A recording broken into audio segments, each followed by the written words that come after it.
Hello, wrestling fans, and welcome to the Hershey Park Arena for the 1992 PIAA AA High School Wrestling Championships.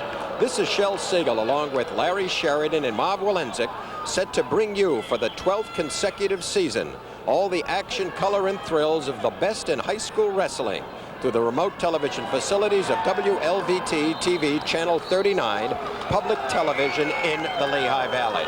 And of course, it is our pleasure to be back here at the Hershey Park Arena for the televising of this great competition, once again for the 7 stations of the Pennsylvania Public Television Network. So we hope that wherever you are throughout the state of Pennsylvania watching this program on your PPTN station, we hope that you'll enjoy it. Larry, it's always great to be back because the house is always filled here in Hershey for this tremendous event. Absolutely, Shel. I think there'll be, by the time we get to the finals with the preliminaries going on behind us, there'll be 7,500 fans here to see the AA championship today. And it's and then they'll clear the gym and 8,000 will come in for the AAA. So it's a big day for wrestling in Pennsylvania.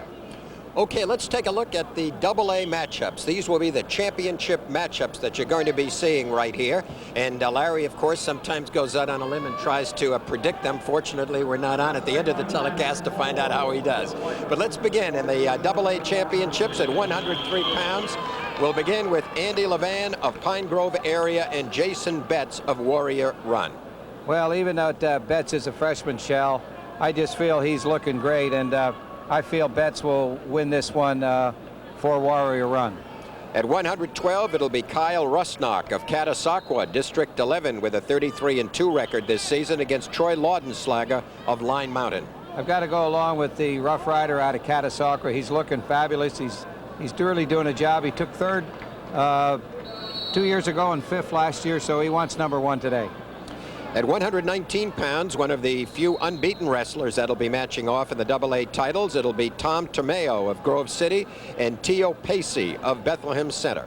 Well, I think Tomeo has been 6th and 3rd, and again, he's looking to win. He's undefeated, and he's going to stay that way. Moving up to 125, it'll be Ken Newswanger of Pine Grove area, again representing District 12, and District 11, and Biff Walizer of Bald Eagle Nittany. Well, if genes are anything to do with it, Walizer should be the winner here. His dad was an NAIA champion, and I feel that maybe he's instilled that quality into his son. Even though he's a sophomore, I think he'll come through and win for his dad, who's also the coach. At 130, Larry, we've got a matchup between a 10th grader and a senior, Mike Garcia and Mike Feiss. Well, Garcia is undefeated and from Mount Carmel, and I think he'll stay that way. He placed 5th last year. At 135, Larry, the gentleman that many people, including you, feel is the greatest high school wrestler in America today, Cary Kolat against Chris Bohn. Well, I'll have to go, obviously, with Kolat. I will expand my horizon when I say he's the greatest wrestler in America. I mean North America, South America, Central America, and that entails about 300,000 kids. So you're looking at a world-class wrestler. He's record this year, 37-0. He's got 136 victories. He's never been beaten, and he's only been gone the distance 10 times out of 136 occasions. This year, he's sitting there with 26 falls and 37 bouts. The other 11 have been technical falls. So what can you say much more than Cary Kolat will become a 4-time champion by winning today and probably get the OW award for the 4th consecutive year. Well, of course, Chris Bohn, 33-0. He's won 129 in his career also. No question about it, but you asked me to pick, I'll go with Kolat. Okay, at 140, Brett Werkheiser of Wilson, District 11 against Mark Petras of Lewisburg. This one's a toss-up, Shel. Really, I can't get a feeling for a winner in this, but the fact that Werkheiser placed 6th in last year, he's been in the championship round, I'm going to go along with him. At 145 pounds, Tony Albertelli against Joel Toretti. Toretti's wrestling very well. He's undefeated this year. I feel that he's going to win it for Coach Wade Fatul. At 152, we've got a District 4 matchup for the finals, as well as 2 juniors, Chris Webster and Kevin O'Neill. Again, another close one, but I feel Kevin O'Neill will do it this weekend. 160, a pair of seniors matching up, Mike Scott of Hickory and Jason Peters of Hershey. Well, Hershey, Peters is the hometown boy who defeated the defending champion at this weight class. They're both seniors. It's a tough call, but I feel that since Peters has the home crowd here, he's going to do the job. Wyalusing's got another finalist at 171 with Eddie Moore matching off against Mike Guerin of Lake Lehman. Guerin's undefeated, 35-0 for Lake Lehman. He's a senior. I'll go with Guerin to continue because he was a 4th place winner last year. At 189, Kevin Drew and Jeff Abbott. Abbott's undefeated. He was runner-up last year. I feel that he's going to win it in this year's contest. And finally, in the 275 weight class, which is rather a large jump up from 189, Matt Gentili of Reynolds and Steve Gettins of Newport. Gentili placed 3rd last year. His coach, Brian Hills, has just been named Coach of the Year for AA. I feel it'll be a great event for Coach Hills, and Matt Gentili will come through and win it for his team. I think, Larry, before we conclude, we're going to take a quick look at what the team scores look like in the AA's going into the finals. Well, there's 4 schools from District 11 in the top 4. You have Wilson is in 1st place at this time, Reynolds in 2nd place, Pine Grove, District 11, and Catasauqua are 3rd and 4th. But Reynolds could be the spoiler because they have 2 finalists, but it's going to be a team race. Reynolds wrestlers don't come into the last 2 bouts of the night out of 13, so I don't think we're going to know who's going to win the AA team championship until the entire match is over. Okay, those are the matchups, and we hope that wherever you are throughout the Commonwealth of Pennsylvania viewing today's telecast on the Pennsylvania Public Television Network, you'll sit back, relax, and enjoy the best in high school wrestling in America. And we'll be right back with the first bout in the Class AA Championships at 103 pounds. Stay with us.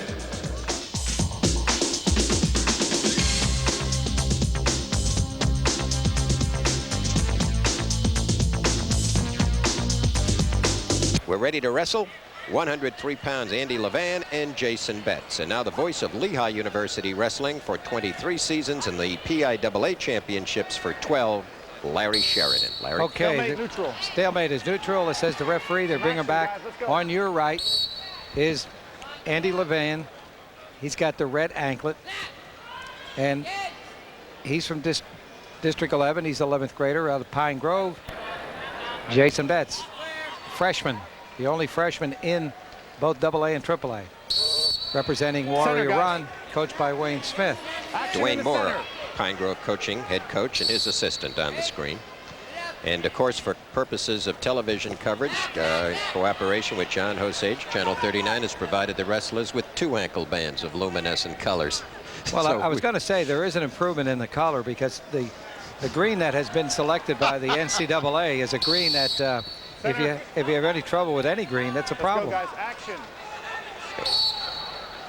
And from our distance, it's a real problem. Immediately, barrel roll by Levan. Gains the takedown, and he's ahead by 2 points. Your referee for this bout is Mr. Frank Volcano. Levan had 2 falls earlier in this tournament and then won his semifinal match against John Haluko of Brandywine Heights by a 5-1 score. Betz, the freshman, had 1 fall and has not been tested in this tournament up to this point. In fact, this is the first time he's trailed in the tournament. Only lost 1 all year, so he's a pretty tough kid for 9th grade. Coming around the back, trying to gain a reversal, and does. Ties it up. Nice little switch there, Larry. Nice slits, and we got 25 seconds remaining. referee for this match is Frank Volcano from Houston, Pennsylvania. And the match judge, the assistant referee. The assistant referee, correct, is Mr. Jenkins, Michael Junkins from Dillsburg, Pennsylvania, as we look at Wayne Smythe and his assistant at Warrior Run. Recall Frank Volcano's father was the head wrestling coach at California University of Pennsylvania. Interesting note, the wrestler with the green ankle bands, Jason Betz, is the only freshman in either the double or AAA competition that got to the finals. Time remaining, 10 seconds. You see it up in the left corner, shoulder roll, and an escape. Maybe two. And it may be two. Doesn't feel it is. The control's not there, and we end the period at the score 3-2. Right. Pine Grove's Andy Levan, season's record of 34-3-1. Jason Betz 37-1. Levan, in relation to Betz, is like Jabbar. He towers over him. Reason why, of course, as we mentioned, that Jason Betz has only got 37 victories is this is his first season in wrestling at high school competition.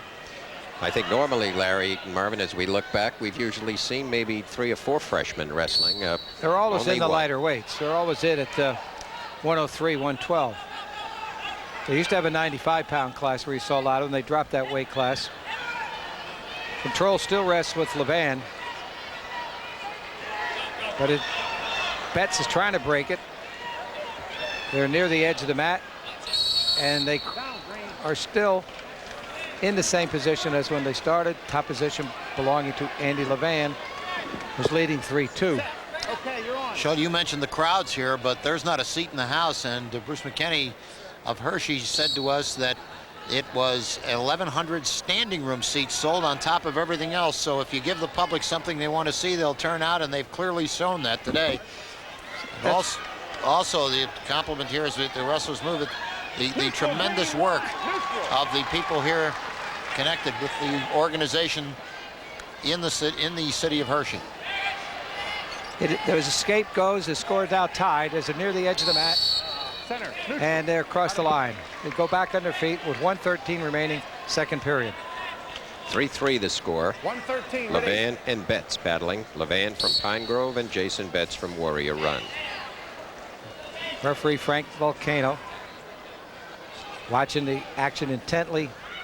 Obviously, this is for the championship of AA in the Commonwealth of Pennsylvania. Well noted for all of its outstanding wrestlers who continue to go on and win national titles for their respective colleges. We're down to 48 seconds remaining in the second period, and we get stalemate. What we have in high school wrestling is periods of 2 minutes each. It's 2-2-2 straight across the board. No time advantage. I think that certainly makes it a lot simpler from a lot of reasons. And maybe someday that'll happen in college.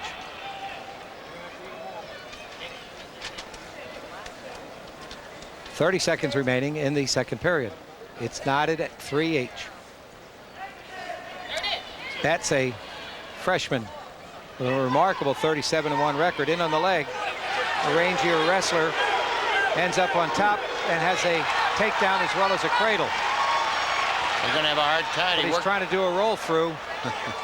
Now goes through in the right direction, but he's got a race to the clock. 5 seconds left, and I don't think he'll get any back points out of this. It was quite a move by Betz. Here's the replay of that Here's where move. he comes up underneath, anchors behind the leg, pulls the left arm out. Now he's got control. He's behind, and he's got the 2. From there, Levan turned in, and as soon as he turned in, he hit him with a cradle, but the ranginess of Levan kept him from getting pinned. I think it also was the thing that set that up. He's been using that arm reach favor. Levan has been pumping Betz off. Betz got smart, reached in behind, back heel trip. Beginning of the third period. Larry, here's your favorite, the crab rider. He'll hang up on top with him. He'll wait for him to turn over. He's going to try to neutralize that height advantage. I really like the way this kid Betz works, an intelligent wrestler.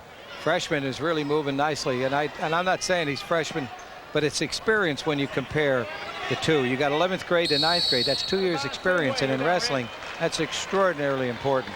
Part of the huge crowd, and we will be at about 7,300 for the AA championships here today. Do you expect Levan, Larry, to change his style of attack right now? He's got to get up and get away, but this kid just follows him nicely and contains him with a leg trip. Trying to get hand control, has shed those hands to get some leverage. Just tight waist, containing him, and they cross the line. We have 1 minute and 19 seconds remaining in the last period. We're in the championship bout at 103-pound class.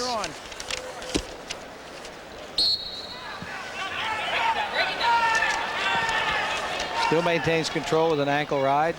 Stands up, trips him, brings him to the mat. constantly keeping his opponent down. And Levan just isn't able to get started. Now he's got to trap this with a hammerlock, getting a tilt. Referee doesn't feel it's there. High school wrestling takes 2 seconds. Both shoulders must be near against the mat for 2 seconds. And we go out of bounds with 48 seconds remaining in the last period of the 103-pound championship. Jason Betz, freshman from Warrior Run, in the lead, 5-3. Much easier for the fans to follow the action when you see the Shell Siegel luminous anklets. There's a nice roll, but countered by Betz. Just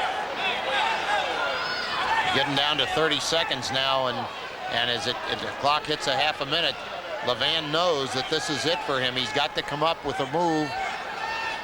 And I think Betz really hanging on there and does get called for stalling. Well, they'll boo. That's the people that are rooting for Betz, but he was tight-waisted and hooking the left ankle, and that's stalling. Let them boo. They can boo me if they want. I agree with the call. 24 Shoulder seconds. roll. There it comes. Now the question, he didn't get the arm free, Larry. He hooked the elbow. Traps him again. He pulls that left hip out, and that's smart. With 13 seconds to go, he's smarter to let him go than give him the reversal. He's locking his hands. He's locking his hands. And he could get a stalling point, too. 5 seconds remain, and the score is moved to 5-4 in favor of Jason Betz. His coaches are over there saying, keep him down, keep him down. Levan's coaches is very complimentary, saying, get 1 point. Well, there's only 5 seconds to go. The 5-second move for Levan, the junior. The young freshman trying to set the stage to be, you can't be a 4-time winner, you don't win now. Let's see what happens. Shoulder roll. Traps, and He got out. 2 seconds, he got out. And we go to overtime. And that locking hands cost the bout. Well, it hasn't cost it does, the bout. but except that we go to overtime now. Well, that locking hands, Larry, made it 5-4 when he was 5-3, and you had commented if he had just let him out, then he would have also won 5-4. Been better to let him go. Let's look at the clock, and you'll see the escape, and you'll see how much time remained when he got Shoulder roll, out. breaks free, and you'll see it. He's escaped with exactly 2 seconds. You wrestle that far, you're 2 seconds away of guaranteeing a win, but you have to now go to overtime, and we have 2 minutes. Sudden death. Sudden death. Well, I like to call it sudden victory, because whoever gets the points wins it. It becomes a summer nightmare for young And by the Betz. way, the score's not eliminated. It stays on the board as 5-5. And remember, there's been a warning called against the freshman Jason Betz, so he can't afford a stalling call because it's a point, and that could terminate the bout. I think referee Volcano will be very hesitant to call anything like that if these two people move at all, especially Betz. We went to take a state championship with that. There's a dump. Levan leverages. Trying to get around the back. Betz is trying to get around the back. So far hasn't been able to. Again, the ranginess of Levan stops it. They all want 2, but there's not a 2-point situation yet. He's got to get his hand. There's no control. He's got that whizzer situation. He gets the left arm out. He's got something. But he's got that whizzer in there, and they're close to the OB. That is a great effort by Andy Levan if he gets out of this. And does. Unbelievable. But a good call. Let's go, guys. In the center. Come on. How much did that take out of Jason Betz as he contemplates? Huh? Good. Somebody's bleeding out there, so they're going to check. Good. Put your mouth on. And I think On the we mat do over have a there. small bleeding in the corner of the mouth. While we have a moment, we would like to acknowledge the splendid cooperation of these officials of the PIAAs who have helped us for 12 consecutive years. Dr. Russell Werner, PIAA Executive Director. PIAA Associate Executive Director is Bradley Cashman. The PIAA Assistant Executive Director, Bob Lombardi. And he, of course, is the tournament director. Our thanks also to Bill Holland, the financial manager, and to Bob Craig, the tournament advisor. We thank all of them for their cooperation in helping to make today's telecast possible. And I'd like to thank Shell, the gal that gives us and types feverishly back there to give us the papers, Sandy Wallace. Program to find out the day, station, and time in your area. Okay, we're back in there. One of the thanks things also to Bill Jones, who also does a great deal of work on the mat to help our television crew get set for this match. Ready to go with 1:06 now remaining in the sudden victory period. Betz has shown the ability to take the offense, go offense, to step inside the reach. The question is, he has not been careless. His youth has not been a detriment to him. Levan, on the other hand, has not been able to get a good shot at Betz. She hasn't propelled a takedown. There's his first attempt, a shrug, looking for a leg. Betz double underhook block a little bit in there. Must be careful, as Larry earlier said. He's got that warning. Stalemate, neutral, let's go. Center. 36 seconds remain as referee Volcano. Again, attempt gets the leg, but coming around is a switch on a counter move. He's got 25 seconds ago, no takedown. This What one about- is a titanic battle of 103 Betz making pounders. the effort. Levan countered, almost got it with an inside switch. There's a lateral step inside. No takedown, and Levan may counter and come back with his own. Not as long as he keeps that underhook, Larry. Well, with that because hip of the up. range, he may shake him off. I don't think he can. There's 4, 3, 2, 1. Unbelievable. No takedown. Now there's going to be a 30-second sudden death or sudden victory, as you please, here in a titanic battle of 103 pounders. I don't think we've ever seen a 103-pound bout go down to the flip. And again, the first point wins it. And if there's nothing after that, I guess there are other criteria. This is the part where I don't, you know, it's a great idea to go sudden death or sudden victory, but the flip of the coin seems to ruin it. I think sometime they ought to If there's study. an escape by the wrestler on the bottom, he wins. And if he can be held down the whole time, is that correct? That's correct. If he can Top be man. held down the whole time by Levan, he wins. Or if Levan gets near fall points or anything like that. It's called a ride out. At this point, though, he's going to go through the crotch. Betz knows that. All he wants to do is just get that arm to block the head here. He's coming out. He's going to get neutral here if he can pull the arm off. He is. That's it. It's all over. The freshman prevailed as the champion. Jason Betz is the winner. Wayne Smythe, coach, very happy. Comes through with about 11 seconds into the sudden death overtime.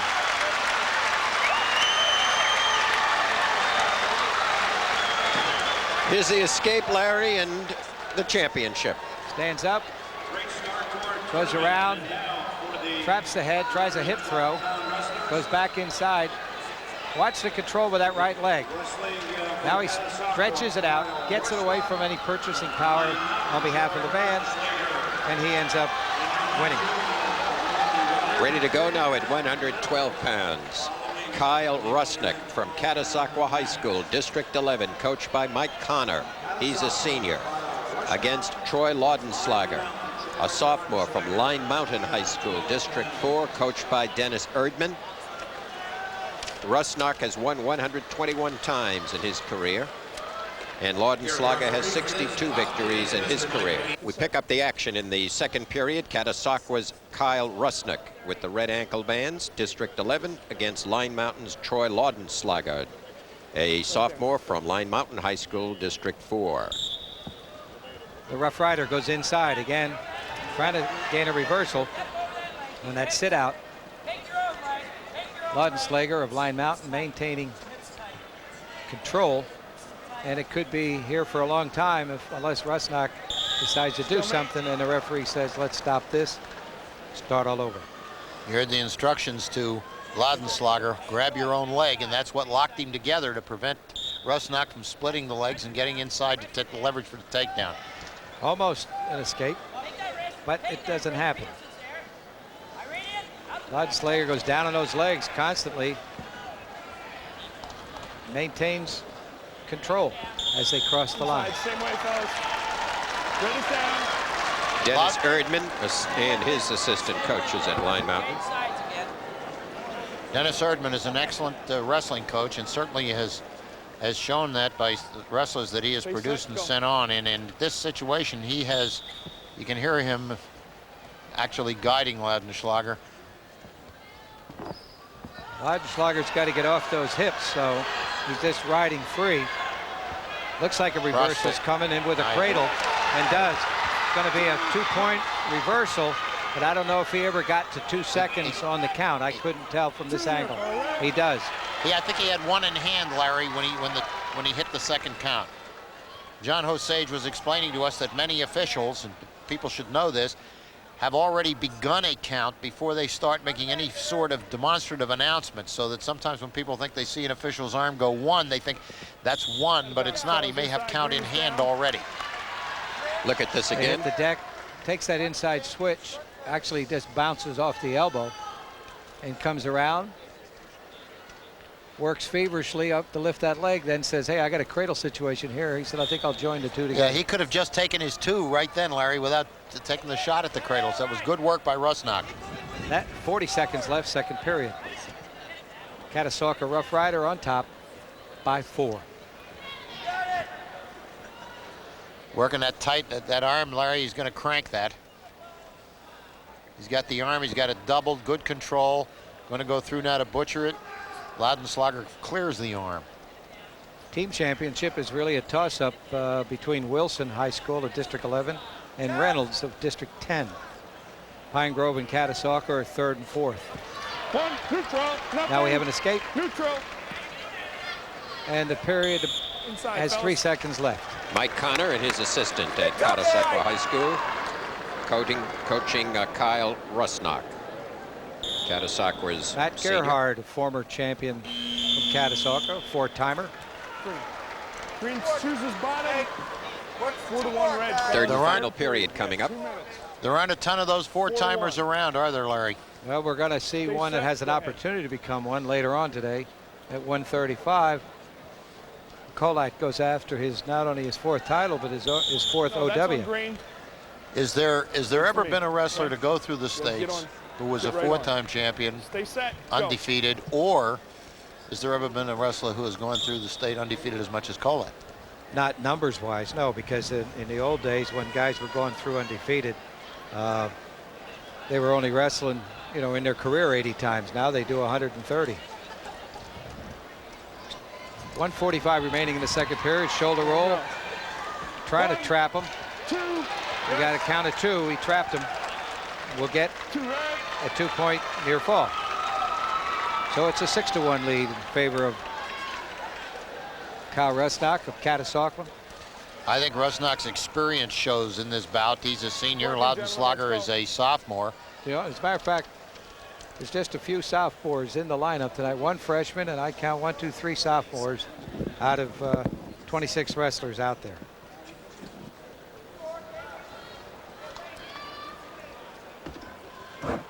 Crowd watching Rusnock working on a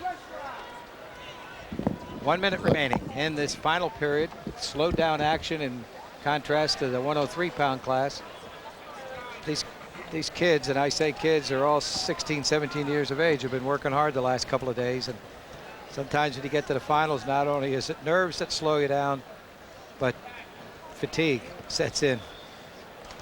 Well, I think also, Larry, when you think about the number of matches they've wrestled over the years, and to wrestle here, to get here through the sectionals, districts, regionals, and get here to this point, it's remarkable that they still have anything left.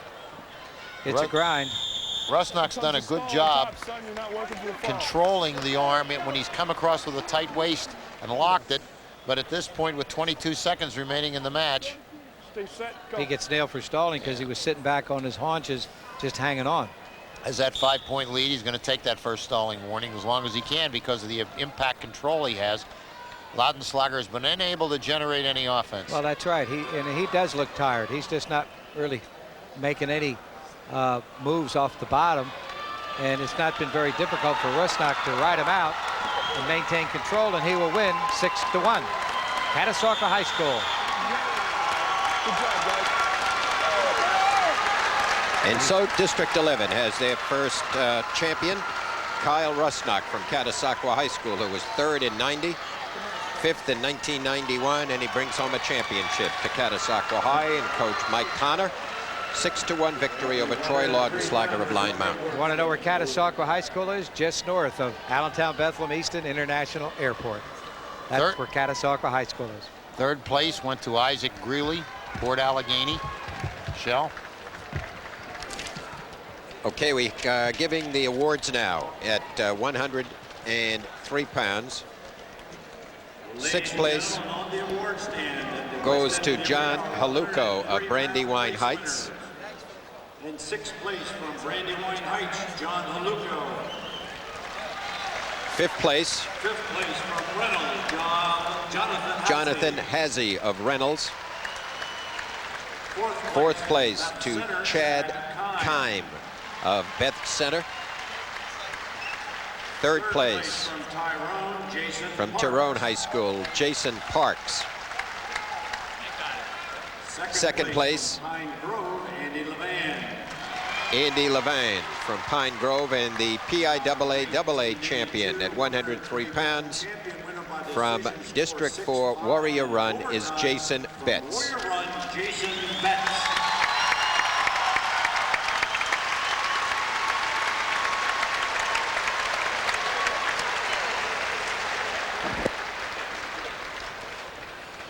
Why was Jason smiling? Is that smile on the young freshman? In our 119-pound championship from Grove City, Tomeo from Betz Center, Tio Paci. 119 pounds, Tom Tomeo from Grove City, District 10, and I believe it's Tio Paci from Betz Center. You want to know something about Mr. Tomeo? He has allowed exactly 1 point in the state tournament. 1 point.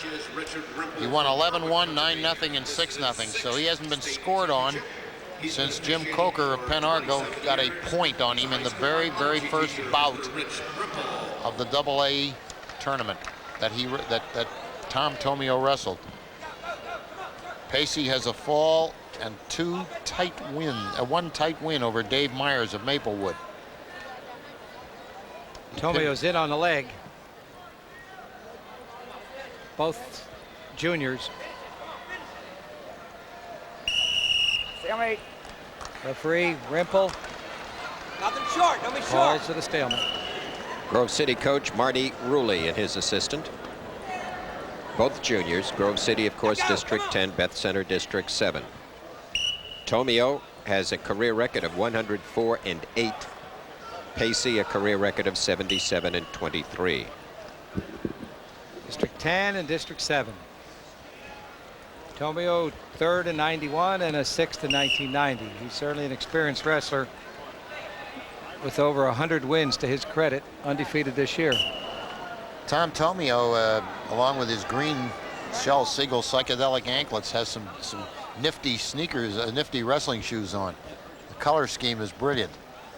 Marvin, when we get to Cary Kolat coming up in a couple of bouts, I noticed one thing that you really have to look twice, but he has two different color sneakers on. I think that's interesting. It's a freestyle deal. Well, maybe each one fits differently than the other, and it's comfortable to him regardless of the color. It obviously works. Might be a good luck charm. So don't try to steal his sneakers. And there's the takedown for Tomeo. Tomeo has coming with 23 seconds left. Now 20 seconds remaining.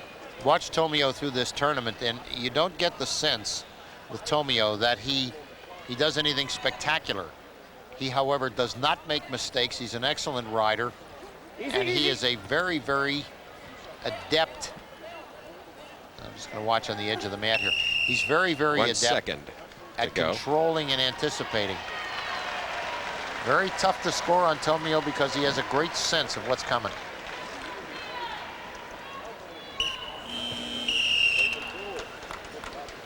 Two nothing red. 2-0 red. Take one look at the, this is the only point scored in the period, the 2-point takedown. Red takes down. Second period, gentlemen. Set up red. Okay, green. He drove that shoulder up in under high and arched his back. And that assisted him significantly in scoring. Tomeo leading, starts this period on the bottom. Tries a headlock. What you'll see from Tomeo here is a significant effort at clearing the hand, ridding that hand control. He's not a guy to sit around with that. The tournament thus far, by the way, he's now 10 periods with 1 point. That's like a guy pitching a no-hitter. You know, it's interesting when you watch the application or the non-application of a headlock. Nothing looks better for a wrestler when you get the headlock, and nothing makes you look worse if you miss it. It's like you on the first tee when you miss the golf ball and we all sit down and laugh. There's a reversal, making it 4. So it's a similar embarrassing situation. Or the Japanese Wizard that we saw a couple of times this season, and they go right to their back. You see how Tomeo works here. He sets it up. When he got that reversal, very, very unperturbed, seems to be in complete control of himself. 1:15 left, second period, at 119 in the AA championships. Tomeo, the wrestler with the red anklet, leading by a score of 4-0 here at 119 pounds. This is the AA championships from the Hershey Park Arena before a sold-out house of approximately 7,500 here at the Hershey Park Arena. And as we look around, I do not see an empty seat in the place. And there's standing room only. If you look in those aisles, I think there's probably 8,600 people here, Shell. No, I think the total is 8,114 exact.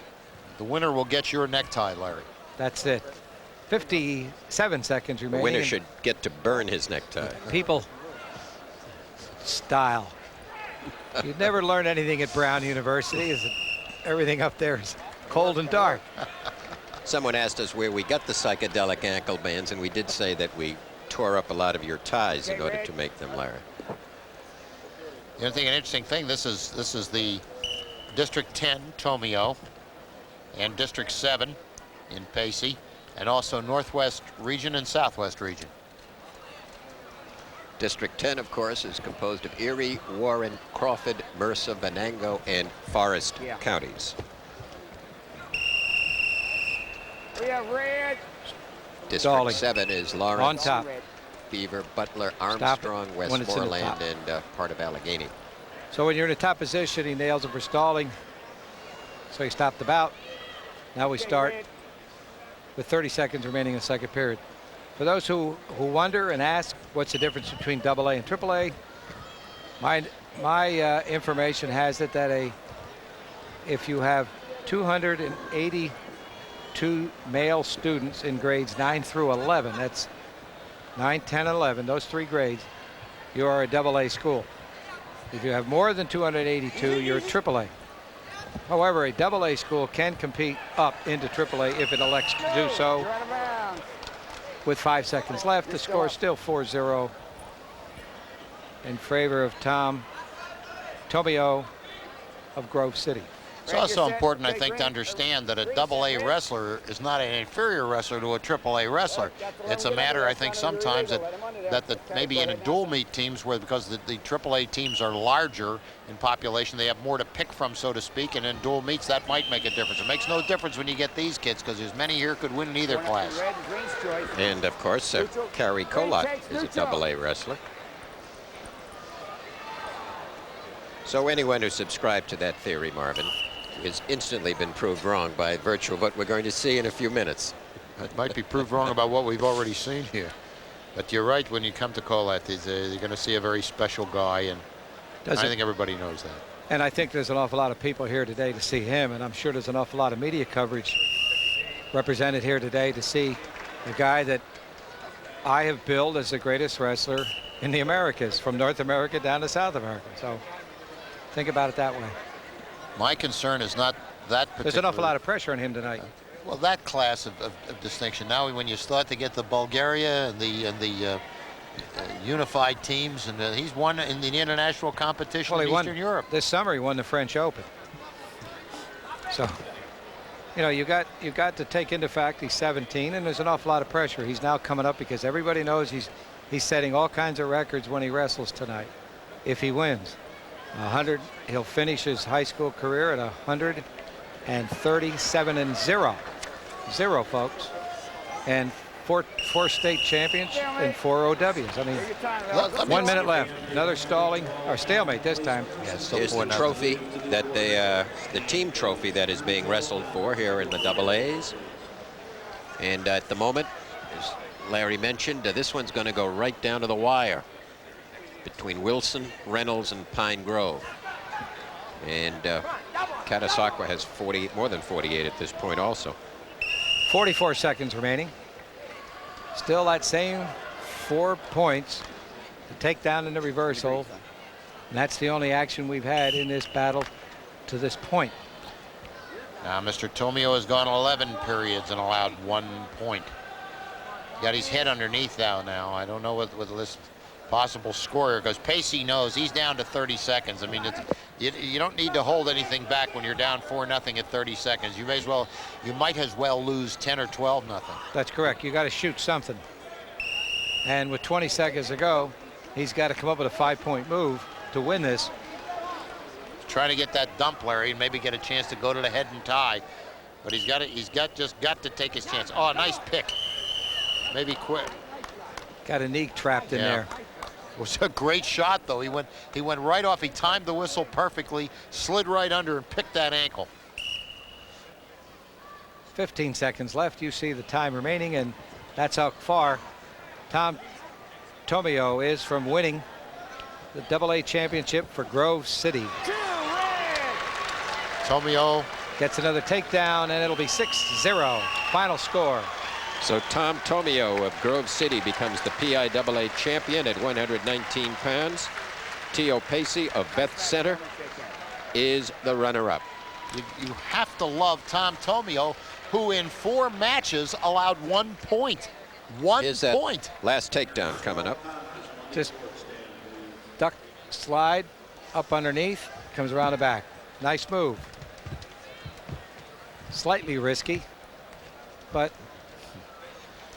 not risky for him, Larry. He is really, if you didn't have Kolat in this tournament, he would, guy pitches 1-point ball for 4 matches. What do you think of him? You think he should get a major league The award's now contract? being presented at 112 pounds. 6th place, Joe Jeffrey from Northeast Bradford. 5th place will go to Chris Tarr of Washington High School. 4th place to Mike Weaveling. He is from Bedford High. Bedford County. 3rd place will be Isaac Greeley of Port Allegheny. The runner-up will be Troy Laudenslager of Line Mountain. And the PIAA champion at 112 pounds from Catasauqua High School, District 11, Kyle Rusnock.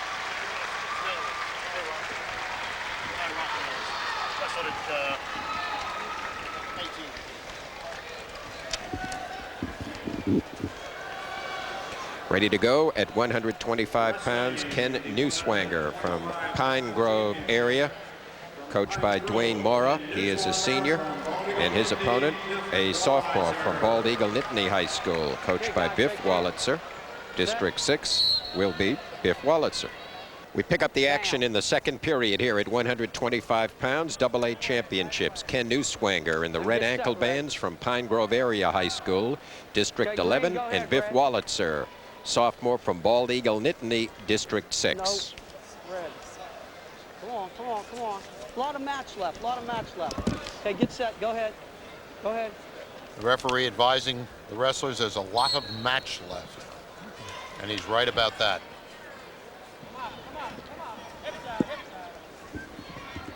standing up, trying to gain some action, but we may end up another stalemate or potentially dangerous on that left leg. Newswanger. Speaking of Newswangers, I trust back in Bethlehem, Carl Newswanger, a great wrestling fan for all these years, is watching, probably claiming a relationship here to Ken. Back down there.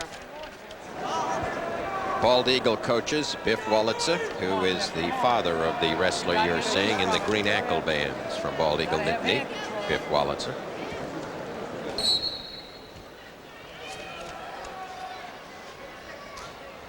Larry Sheridan doing a little technical correction of his monitor, has everyone with a green face. Well, Larry, they can't possibly look like Keep that. working, keep working. It matches my tie. You know, this is the first time, I think, in 115. 3 years. This is the 4th year. The 3rd year, 3 prior years, this tournament was on St. Patrick's Day. Of course, you'll recall all the difficulty talking about green that we have with Siegel. Yeah. That is correct, and actually this will not be played back on 1 St. minute Patrick's left. Day, so I Still won't. no score. No, this will be 2. Here comes Walizer now. Goes out of Larry. bounds. Larry Sheridan bought me a wonderful green tie with black shamrocks on it, but I did not get to wear it today. Pine Grove coaches on your screen. Dwayne Mora and his assistant. Their second time out here today. Pine Grove folks. Pine Grove's in the battle for, I think, second place there. As we went into this final round, Wilson was in front with 62.5, followed by Reynolds with 62. Neither of those teams have been represented so far, and Catasauqua, the winner, now has 52 points. I remember I asked Larry Sheridan about that green shamrock tie. I thought his was nice. I got one. I complimented Larry on the wrestlers, the red and blue wrestling tie. He got me one of those. I've complimented Marvin on his Brown University bear tie about 7 or 8 times. I've not seen one of those yet. Still nothing. But I'll do it again. It goes over the back. He may get a cross body ride combination. We keep getting Eastern champions. I'll get you the tie. And it is. It's 2. 2 nice move. See, Walizer was wrestled like this throughout the tournament. And while Newswanger has tournament experience, as I watched this wrestling here 2 days preceding today, you had to sense that Walizer has some kind of just a little special charisma for this sophomore. There is the medal that each wrestler is trying to earn, which is emblematic of the championship in their class. And that's good. And I hope all those Okay, go ahead, Green. other. I was at a banquet one time, and a little. The kids were 4 foot tall, and they were walking out with trophies 5 feet tall. And I got to tell to all the presenters and for the coaches and the auxiliaries that run those leagues, what can a child who wins a 5 foot high trophy aspire to? When he wins the state championships, he goes home with a 3-inch gold medal. Now, let's put everything in relationship. Cut that stuff out. He aspires to be as tall as the trophy. He wants to grow another foot. I don't know why these people do it. You go to these banquets and these kids with a 4 foot trophy, and I say, what's next for them? The Then gold medal. They win something like the National Wrestling Championship or the State Championship, and they say, gee, look at the lousy ribbon I got with a medal on it. I don't think anybody says that. I think significance is not lost on them on these kids. After you watch them for 3 days here and what they've gone through to get here, that medal takes us, it becomes 15 feet high and 10 feet wide. Stalemate or a riding call. Which is it going to be? It's going to be a riding call. 106 remaining, a 3-zip lead.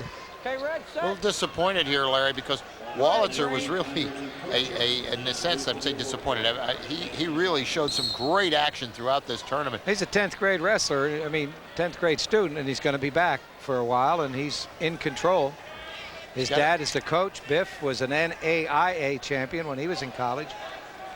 So there's as they said, if genes are something, we now have a 3-1 score with 45 seconds remaining in the last period. Walizer's style, although, is not to sit back, Larry. He's not a counter kind of a guy.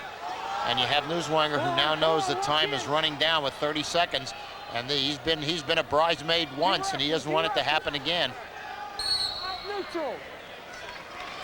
His coaches are saying, look, you got 30 seconds. What are you going to do? He's got to shoot. He has no choice. Greg Severn, Glenshaw, PA. Now Walizer with the underhook. 20 seconds left. There you see the time as this championship bout at 125 is winding down. But Newswanger needs to take down to tie it. He's going to get no place with that. He should have just backed out of there and Newswanger should have come back. 8 seconds to go. He's got to cross that line with a little vigor and really jump at him, because it's not going to do him any good to walk home with a 3-1 line. He's got to pursue, and now he's tied him up 5 seconds ago. Underhooking, and he gave it a shot. Yes, and if there's 2 points there, that was a freebie, because he gave it a try, and that's what's good. But he's the winner Biff, Walizer. And I believe it Bald is Eagle 5-1, I think, because they did award the 2 It is in the 5-1. final moment. So it's a 5-1 victory for Walizer over Newswanger. Father and son in a warm embrace. Very proud of the young sophomore, and it makes his, that's what they say, made his daddy's heart feel glad. But he wrestled a technically sound, capable match.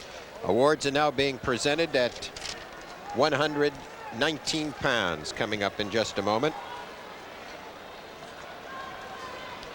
And in a moment, we will have them as they mount the platform, and they are acknowledged to the nearly 8,000 fans here.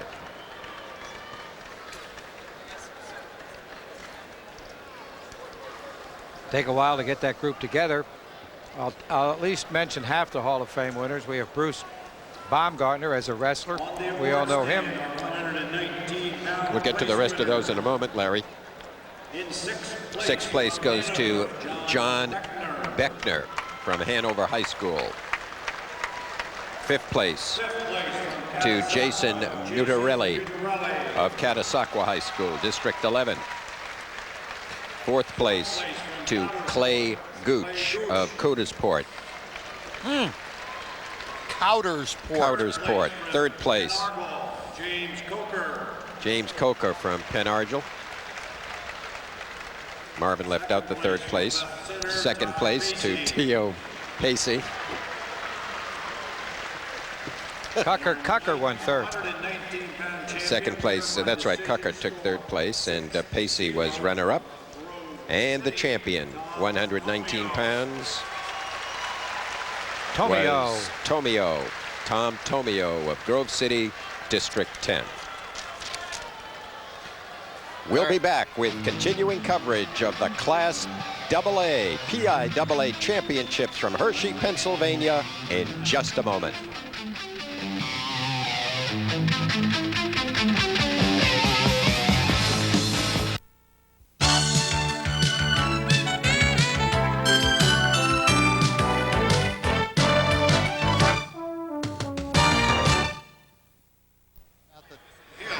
We welcome you back to the PIAA Class AA Championships. He is a certified public accountant. Mr. Dan Langdon, your referee. Keep working, guys. Keep working. Keep working. Mike Garcia on your right in red. Center and go, gentlemen. Mike Garcia from Mount Carmel and Mark Feiss of Fort LeBoeuf High School. Pick up the action here in the second period. Mike Garcia of Mount Carmel leading by a score of 2-0 over Mike Feiss of Fort LeBoeuf. Garcia Going around the back.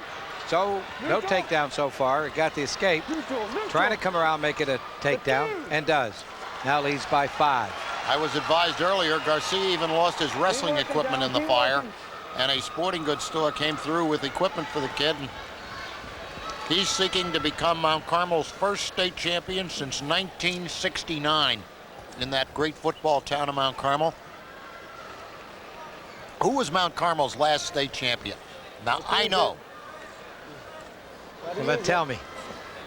Bob Sakavage, who is now, now the district attorney. That's right. Of Northumberland County, Robert Sakavage, and he wrestled at Columbia. And had, yes, he did. And as a matter of fact, at one time held a controversial fast fall in about 5 seconds. Someday we'll try to get the exact details of that, but part of the arrangement, as it was told to be, was that his cousin was a referee. But it's supposed to be a 5-second pin. Never happened that way. Bob Sakavage is a great guy. And on here, is your Ed Burkhart and his assistant at Fort LeBoeuf. 50 seconds left, second period. It's a 5-point lead Wait, Red, wait. for Garcia. Another second of, in fact, the last of the sophomores out there. The Laudenslager was out, and Walizer won before us. There's a 1 point. Okay, you're down. Now it's 5-1. Wait, wait, ready. Wait, set.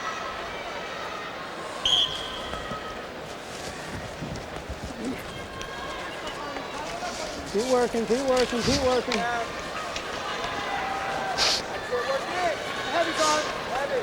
Under guard, under guard. Go on, 30 seconds left, second period.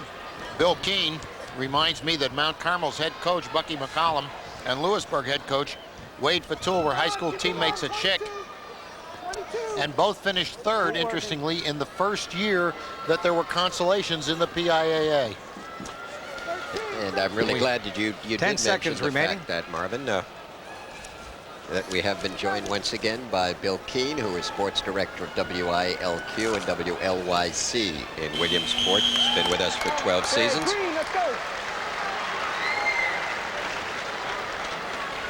Got a 5-1 bout here. Garcia Down. Let's go, Red. has been in control. Feiss, who won an overtime 7-5 from Jay Allen of Avella. He won the choice and chose the bottom. 7-6 over Cade of Palisades. And breaks free. Making the score 5-2. Let's go, gentlemen. It's an Was in interesting. a nice barrel roll. Makes it 5-4. This is exactly what he did with Cade. He was down, I think, 6-2, and he just got hot in that last period. So he's a closer. Well, he picked up Like a 4 Silky points Sullivan. in Comes waste to the last minute. 9 seconds as all that elapsed between the time he picked up all those points. Garcia trying to come around the back. Now you see a sense of excitement now as Garcia does come around and gains the escape. Now it's 6-4, Garcia leading. But an ankle pick, and it's And tied. we're tied at Oh, 6-6. A my great God. battle. 1:10 remaining in the last period. And an automatic escape goes to Garcia. Feiss's coaches says cut him loose. And get for the takedown because Sure. he's already been stalling call, I think, was. On Garcia. Yeah. Use it, gentlemen. And they feel that at this point, Feiss has demonstrated that he's now ready to go on his feet and that he's got a superior attack position.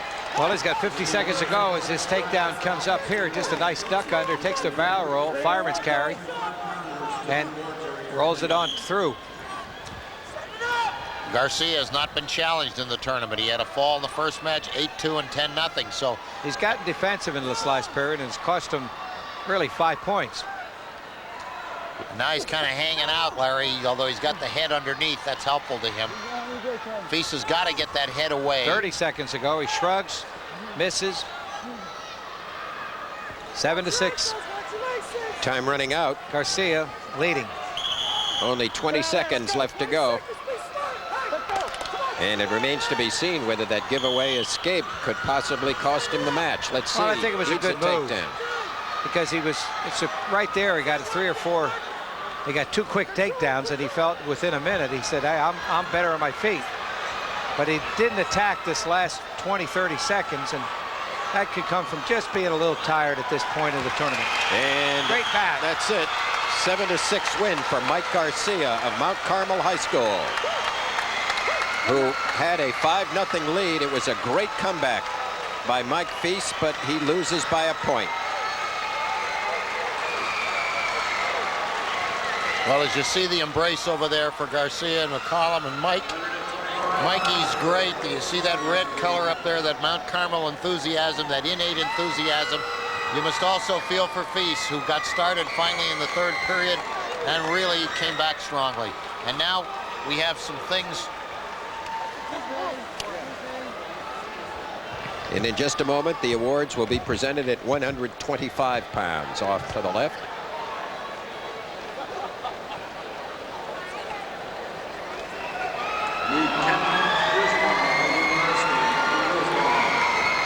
Sixth place in this weight class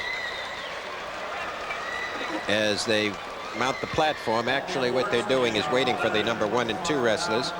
Sean McClafferty from Hickory High School. 5th place to Jody Clark of Kerwinsville. 4th place to Steve Class of Wilson High School, District 11. 3rd place goes to Bill White of Jefferson-Morgan. 2nd place to Ken Newswanger of Pine Grove. And the PIAA champion at 125 pounds from Bald Eagle Nittany High School, District 6 is Biff Walizer. Announcer says Walizer, so whichever. In any event, he is the champion. And there Now you we see, are ready to go at 135 pounds. The nation's #1 high school wrestler, Jeff from Jefferson-Morgan High School, Cary Kolat, and his opponent from Boiling Springs, District 3, Chris Bohn. These wrestlers have 265 wins and 13 losses between them, and of course all the losses belong to Bohn. And Kolat will be wearing the red anklets. Don't go away, folks. This is the premier bout of the tournament. Because you're looking at a kid who's world-class in everything. I can tell you this, of 136-0 is his record. He has only gone the route 10 times out of 136 times. That means he has either pinned or won on a technical fall 126 times. Only 10 wrestlers have ever been able to withstand a full 6 minutes with Cary Kolat. And Chris Bohn, of course, has about 2 or 3 inches in height and reach. Bohn has shot twice with that, looking for that single. Easy with it. Driving up high with a high bar, going for a back heel trip. Referee stops it as potentially dangerous. Let's go. Neutral. You're all right. Need time? Run it. Injury. I don't think the Boiling Springs coaches are very happy about the delay. They're both inquiring about it. While we have a moment, I'd like to welcome in the stations throughout Pennsylvania in watching today's match. Today's telecast being originated by WLVT Channel 39 and being seen throughout the state of Pennsylvania. This is the largest crowd ever in the history of the PIAA Championships. I believe, Larry, the 8,476 here at the Hershey Park Arena. Awful lot of people in there in attendance. Just a neck sprain. Just a neck sprain, like just a fire, just a nosebleed. I'm sorry, but you know, it's difficult for Kolat, who's a world-class wrestler, to put himself on a level of to reduce his momentum. He's good. I mean, yeah, but Larry, all that was nothing wrong with the hold. Nobody's criticizing that. The question is, you know, it's a neck sprain. Is tough. There's an easy Russian tie, goes around the back. But they cross the line. We're even. Here. Now Bohn comes racing back. We're neutral. Bohn thought he was taken down. He wanted to go. Well, the fans are going to boo because they thought it was a takedown. Kolat working really with body throws. I'm really off impressed the Russian tie with Bohn's effort thus far. He did not come to shirk his duty. This is a class wrestler. He has a fall, a 17-7 win, and another fall in this tournament. So Bohn of Boiling Springs wants to do battle. 53 seconds left, first period. Bohn has not lost this season either. He's 33-0-1. Kolat is 37-0. Now here's where he's going to work him, Larry. He's going to take that arm and he'll crank across on it, and he's going to go up high to the head, bar it inside, and turn him. Are you sure? Or won't he go up front and give him a tight waist, a gut wrench from up front? Watch what you're doing with it. Watch it. No higher now. No higher, son. No higher. See, he blocked that from moving up. Now he's trying to tilt. Bohn was alert to that. Jerry Norikowski from Waterford, Pennsylvania is the referee. There's the front move. Here. Well, 8 seconds to go, and an exceptionally good effort put in here by Chris Bohn to stave off Cary Kolat so far, trailing by a point. He's backing away. Here, you backing up. Stay in here. 5 seconds left. That's a very correct call. And the period ends, and it's 2-1 Kolat. The fans don't like the no call. Green choice, son. Green choice. Two elements are you bring him to the mat and gain control. He brought him to the mat, but the control came at the buzzer, not before it. Ready to go again in the second period, a 2-1 lead for Cary Kolat of Jefferson-Morgan. There's a nice move that we'll show you later on replay as Kolat goes up front, tries to bring him back with a bar combination, working off the trap, has the body. Look at the leg, though, Larry. Look where he was going to work the leg. He's going to... Easy. Nice move was there, and it was quick. Look at the takedown here. Shrug. Now watch the ladder right off the tie. Ready? Almost like an inside Japanese wizard, Marv, off that Russian tie. Yeah, he gets you posted so solid, and you're hip to hip with him. Then as he comes away, you think you're going to step away, and bing, the next thing you know, he whips you. It's almost a judo move, really. 1:24 to go in the period. Kolat leading 4-1 over Chris Bohn. Watch where it goes. Watch where it goes. AA championships at 135. Referee stopped it again. It's Potential hold. potentially dangerous. Set. Watch that arm, son. Let's go. The arms were up against the body. I don't know where the danger came from. May have been on his neck, Ready? Larry. If you could. But that's a down pressure. Optional start, bottom pump. One neutral. 42, 4-2. Kolat in the dark singlet, Bohn in the gold singlet of Boiling Springs. In on the single. Did you see that, folks? Never see a move like that again. Flip. You see that back flip, folks? I want to tell you, that's no 54 seconds. Again, he's working up off the tie, and the referee stops him again. And the referee's going to hear from the fans about this. Watch this back flip. He says, I'll show you how to get away from a single leg. Here, go back underneath and come out the back door. When was the last time you saw that hold from a high school kid? When did you ever see it? That's right.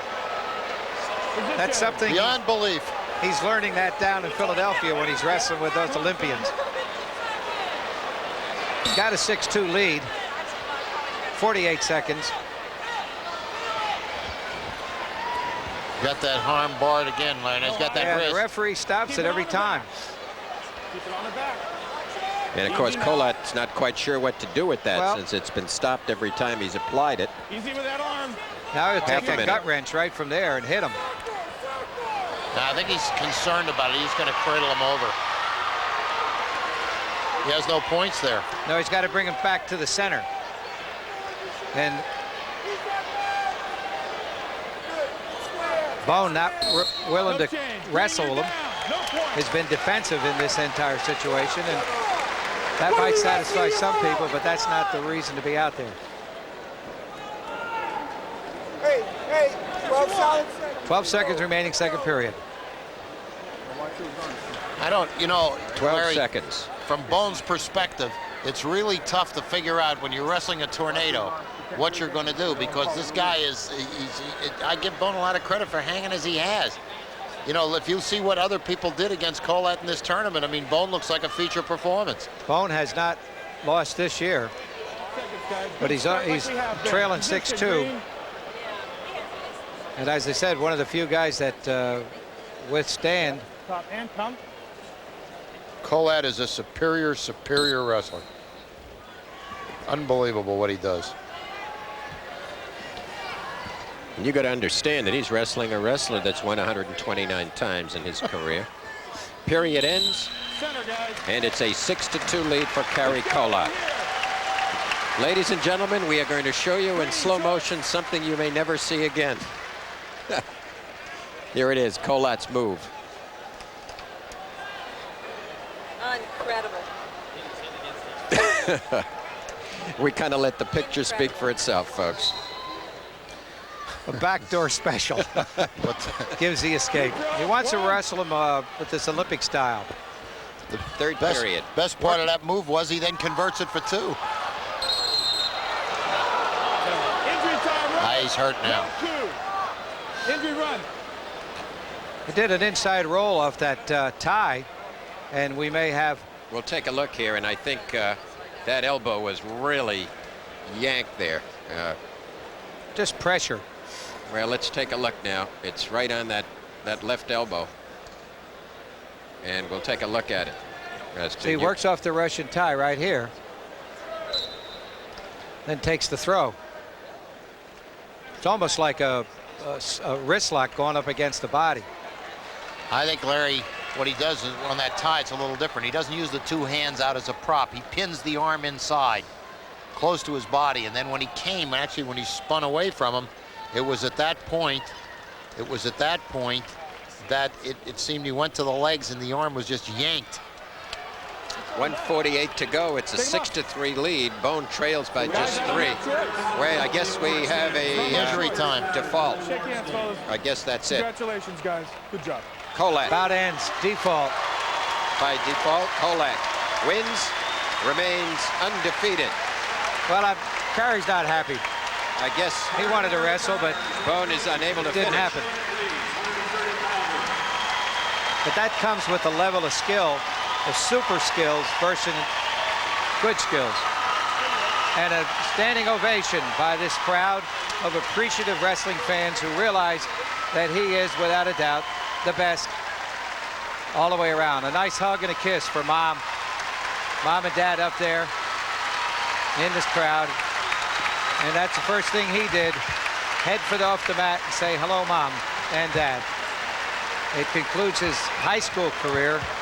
And certainly, I, for one, a wrestling fan for over 50 years, thank him for all the thrills he gave us. He'll be back for the next 4 years, possibly at Penn State University. Awards are being presented now at 130 pounds. Sixth place to Jesse Simcox from Sugar Valley High School. Fifth place, Tony Lapino from Cameron County High School. Fourth place to Jay Allen from Avella High School, District 7. Third place Third place from Palisades, Peter Cade. Peter Cade from Palisades High School, District 11. Second place The runner-up Fort LaBeouf, from Fort LaBeouf High School, Mark Feiss. And the PIAA champion, 130 pounds, class AA for 1992, Mike Garcia from Mount Carmel High School.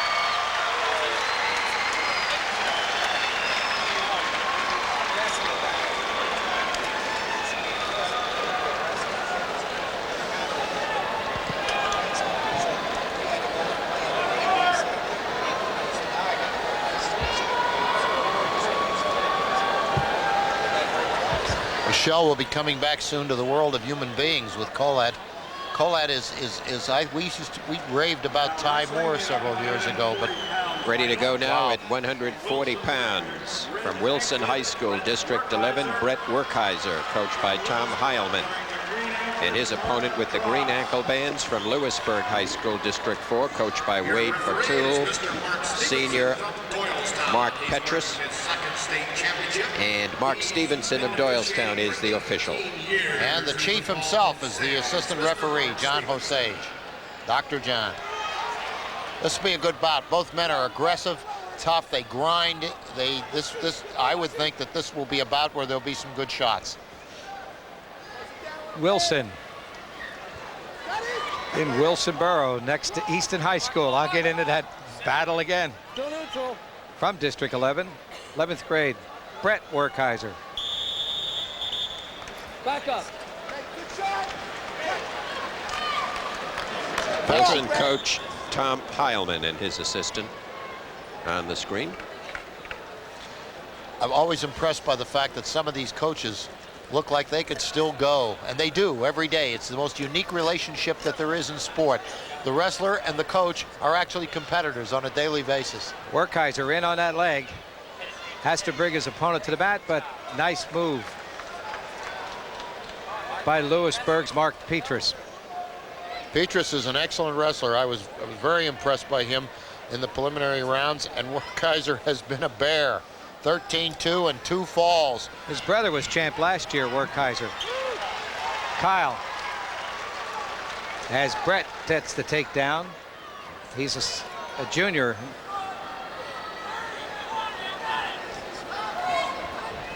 Neutral.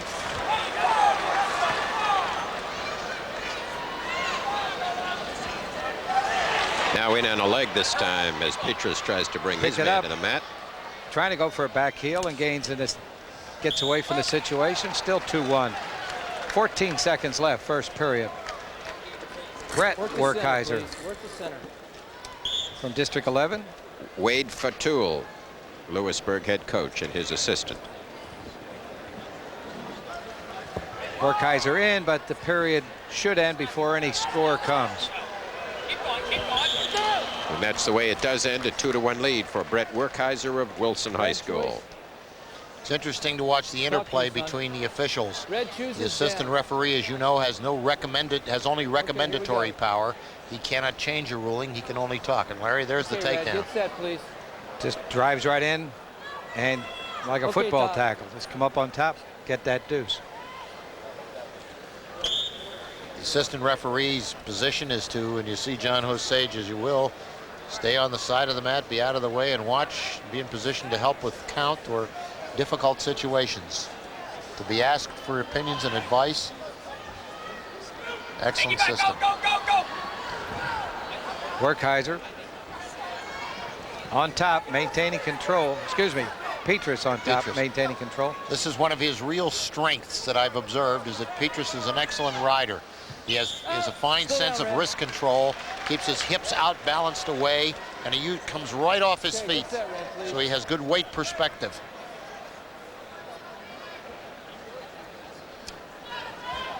Set. But again, I call your attention to the fact that 38-second fall, a 155 fall, and a 13-2 decision in the semis. Can Werkheiser work? 2-1 right now. Petras grinding the clock down. We're almost down to 1 minute and 15 seconds.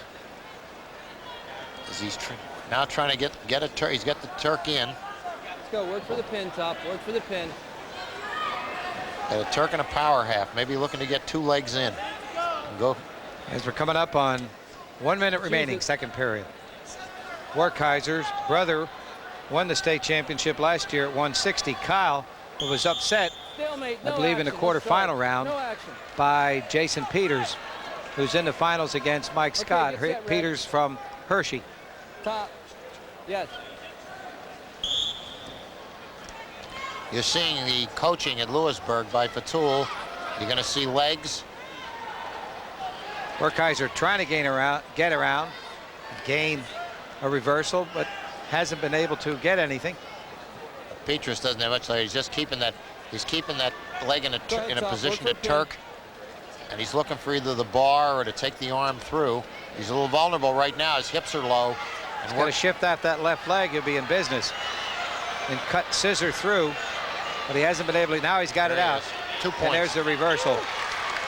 4-1 the score with 15 seconds left, second period. Move up, Top. Move up. Back heel trip coming up, and we could end up in this position at the buzzer. And the period ends, and it's a 4-1 lead for Brett Werkheiser of Wilson High School. Green Wilson shoes High is down. School. Green shoes is down. In Wilson Borough, next to Easton High. I get into that all the time, which is in Palmer Township. There you can see the computer age that has reached the high school championships, providing instant updates to the press. Okay, Top. I know I was interested in the last move as Petras went down and went to turn in. You noticed he was underhooking on that outside arm as we get 1 here. It's only a takedown away from tying it up for Petras. The senior, coached by Wade Fatul. Nice deep single by Werkheiser, but it could be to the advantage of the Lewisburg wrestler. This is a situation which has occurred throughout the year in our college wrestling broadcast. In on the deep single, defensive wrestler goes to his hip, moves his arm through the crotch exactly that way and tries to turn, get up on top so he can get some leverage and break the hands and slide through. So obviously that. Sometimes the referees take too long to call that stalemate.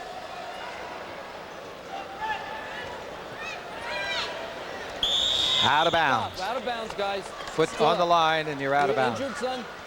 Ed Clavin, North Penn, Charlie McCullough, the late Charles McCullough, who at one time was executive director of the PIAA, Jay Patterson, who formerly wrestled at Myers High in Wilkes-Barre, John Togus, coached at York, and Pete Wolf, Terman Wolf, a coach.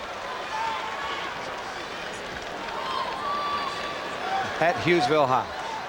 Larry, I've never seen anything like that down on the left as the wrestlers are wrestling.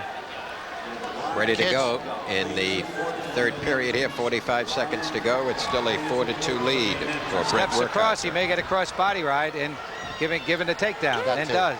Nice move by Werkheiser. 6-2. With 33 seconds left in this last period of the championship bout.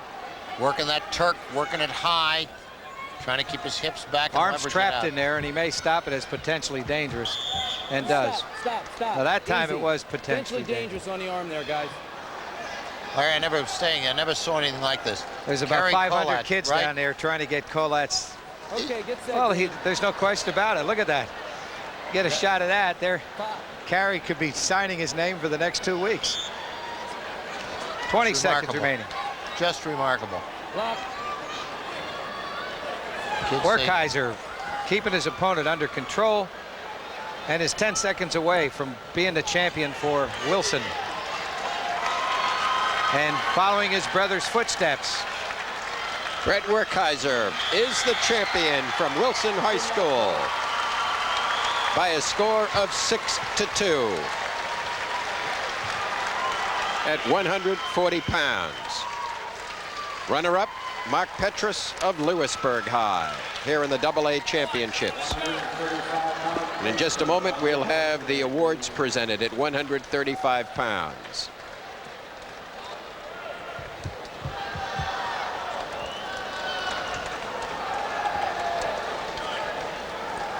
Ladies and gentlemen, our 1992 135-pound place winner. In 6th place from Cranberry, Dustin Wenner. The award winners at 100. Well, let's see. What do we have here, Marvin? 135 pounds, 6th place to Dustin Wenner, Cranberry High School. 5th place to Jack Locke of Northeast. 4th place, Tony Verena of Cranberry. 3rd place goes to Joel Brinker of Bald Eagle Nittany. The runner-up is Chris Bohn, the runner-up from Bowling Springs, and completing an undefeated 4 years. He's never lost. The champion, 135 pounds, Cary Kolat. Gets a standing ovation from 8,000 people are on their fans. feet.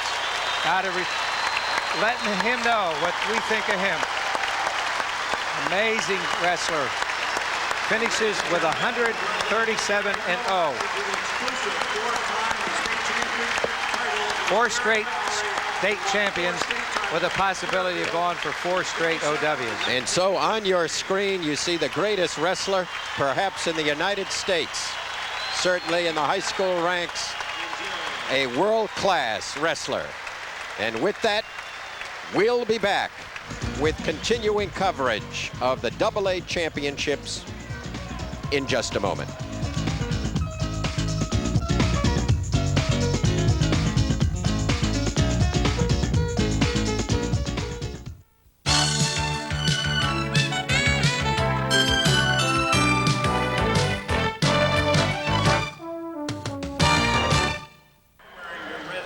We welcome you back to the AA championships at the Hershey Park Arena. From Penn Cambria High School, Tony Albertelli and Joel Toretti wrestling from Lewisburg High School. Shel Siegel along with Larry Sheridan and Marvin Walensek bringing you all the action. Now we're ready to go again, third and final period. A 4-2 lead for Joel Toretti from Lewisburg, District 4, over Tony Albertelli, Penn Cambria, District 6. Well, it's 5-2 now. As he cuts him loose in an attempt now to score on his feet. Let's see, Albertelli moving, shifting side to side, showing a little more bobbing and weaving, but whether he has the shot is another balance and story. gets dumped. No, not yet, Larry, but now he does. I'm not sure that's the best move for him, coming onto his feet with Toretti, who was dominated on his feet. Actually, Albertelli started the move, was off balance. If you could look at his back feet and his knee, and it was just a matter of a little shove on the part of Toretti's, and it was a 2. So there's a caution against Toretti. Lewisburg senior. Go ahead, Tom. She's back into that crab, Larry. You notice the right leg under and controlling Albertelli's leg, and always wrist control, tight around the waist, working up high, and then if he can get that through, get the arm over, get the quarter in, and use the Turk, and now they're up. They'll be called. Warning red. You stood up with the legs in. Warning red. He stood up with the legs in and didn't do beyond anything. So now we have stalling call against him. There's a call I think many people probably don't realize. But that's to prevent that man from just coming up time after time in an attempt just to break those legs with forward. It would just a stroke of good fortune. Got to move against the legs. Tough counter by Toretti of that stand-up. 7-2 lead with a minute to go in the last period. Sitting here watching the 145-pound state championships of AA, Class AA. See, Toretti beat Darren Kime of Line Mountain 3 straight weeks in the sections, the districts, and the regionals. And that was Albertelli's toughest match, a 2-1 win over Kime. So you would look to Toretti to be the favorite here. And Albertelli pops free, so we have a 7-3 match, but 25 seconds to go. Albertelli has to pull off a small miracle here, but District 4 lugs home some more gold.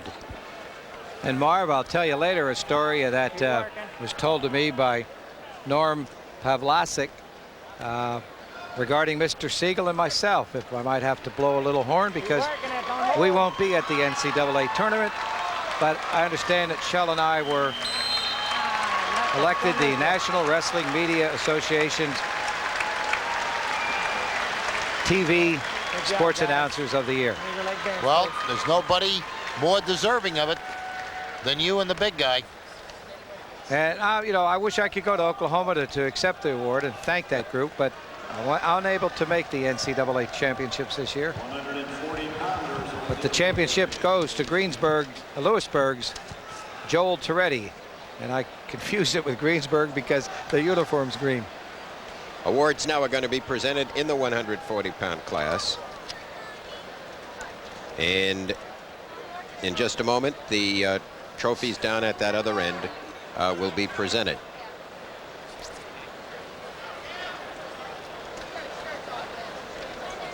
Ladies and gentlemen, Sixth place in this weight class will be Bob Wren of Line Mountain High School, District 4. Fifth place from Sheffield High School, Terry Schrader. Fourth place, Joe Stofko from Catasauqua High School, District 11. Third place, Charlie Jacoby from Lake Lehman. Runner-up in this weight class was Mark Petras from Lewisburg, District 4, and the PIAA champion, 140 pounds for 1992, from Wilson High School, District 11, Brett Werkheiser.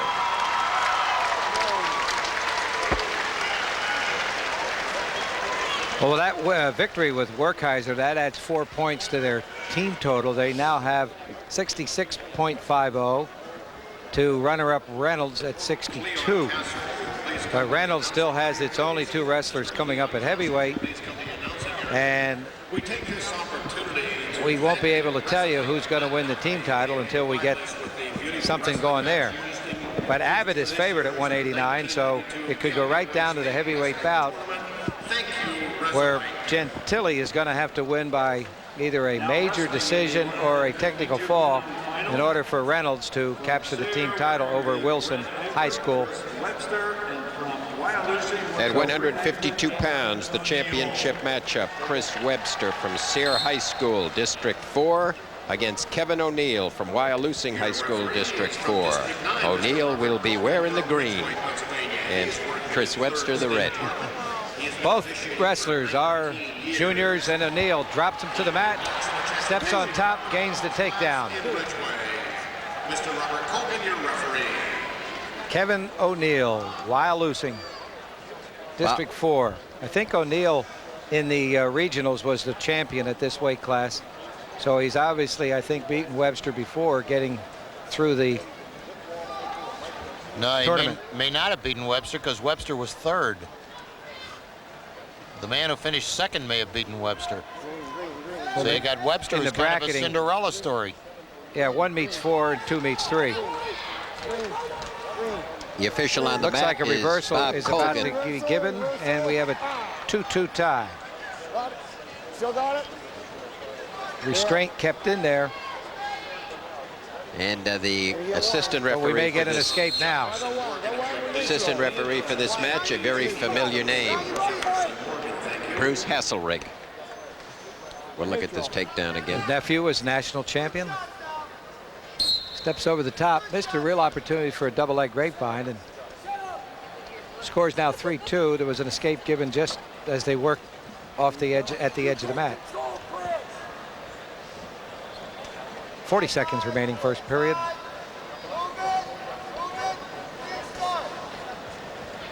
Kevin O'Neill in his career, 88-10. Chris Webster, 78-23. Dana Twigg and his assistant at Sayre High School.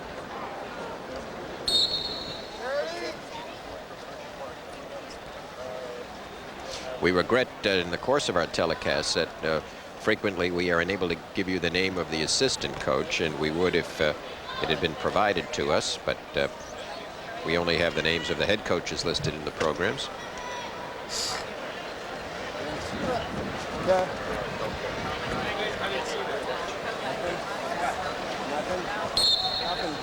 I know when we do the EIWA championships, the only assistant coach I truly recognize on site is Gene Mills. Unforgettable. Wyalusing head coach Walt Fisk and his assistant. Well, we got a 3-2 bout here. And right now O'Neill, who, as you put it, Shell, is wearing the green, leads 3-2. But Webster has been a Cinderella story. A 3-2 win, a 7-6 win, and then he met Klingerman of Central Columbia in the semis, and he won 7-1, and he won going away. He came in there with tremendous energy. I saw that bout.